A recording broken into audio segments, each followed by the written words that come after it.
it turns out that Ukraine partners with FTX to receive donations for Ukraine, donations which the Ukrainian people, not a single one of them, has reported they received. $90 billion. More than the entire military budget of Russia. More than the entire budget. Not a single Ukrainian I know has received it. This now is being called the biggest financial fraud case in U.S. history. It is certainly the biggest single one-day loss. His wealth went from $22 billion personal wealth, to zero. He's got nothing. But this affected a lot of people. How many users were on FTX? 1 million users. Cannot exit, cannot cash out.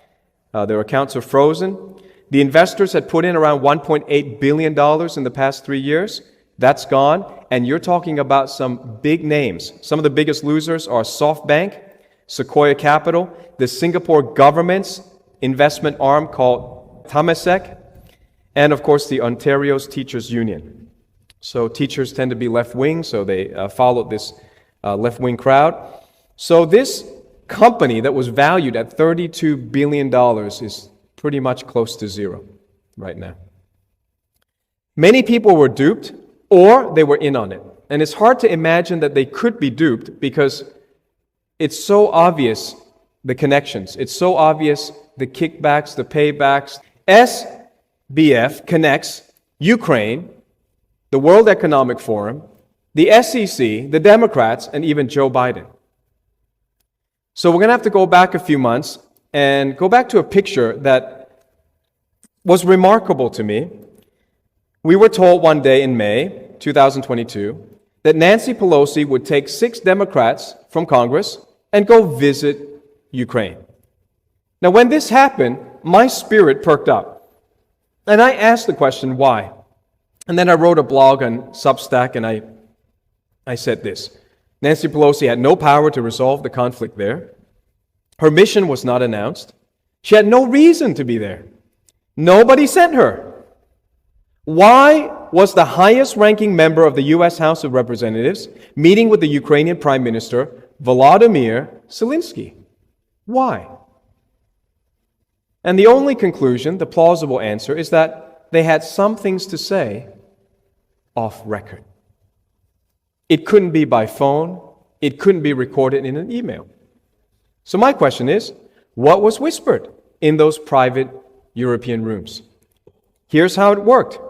Biden kept insisting that to be compassionate, to be patriotic, to be a defender of democracy, we, all of us, including Australia, have to send billions of dollars over to Ukraine, to an actor who could have settled the score with Russia quietly at a negotiation table. Russia had some reasonable demands. Don't join NATO. Don't put NATO on our borders. Don't do that. Well, that was something NATO promised. It's not unreasonable for Putin to say, well, keep your promise. And he said, there are Russians that are being killed in the tens of thousands for the past 8 years. We have gone to the European Union, we've gone to NATO, we've asked, stop it. Nobody does it, so we're coming in to protect our ethnic people. They're in the Donbass region. Stop killing Russians. Stop persecuting Russian speakers in Ukraine like they're second-class citizens. Ukrainians know that this happens, and they couldn't get satisfaction talking, so they went to war. What business of ours is that, to send our billions of dollars over to Ukraine? So what happened then is, the money goes to Ukraine, and then Ukraine puts the money in FTX. It's called investment. Now, actually, governments have no business investing.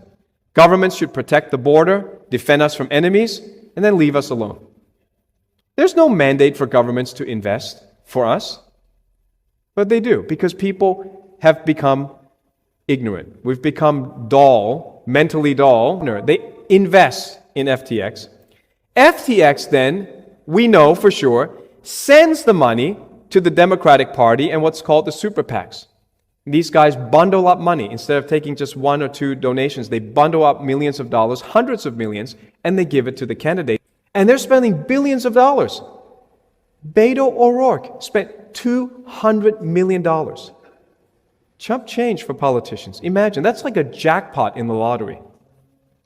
That's life-changing wealth. He blew $200 million away on failed campaigns that somebody obviously paid for to be Texas governor, the U.S. senator, president, U.S. president. Who spends $200 million on a job that pays $100,000? Tell me that. A crook. Only a crook would spend millions of dollars for a job that pays, at most, the president pays $400,000 a year.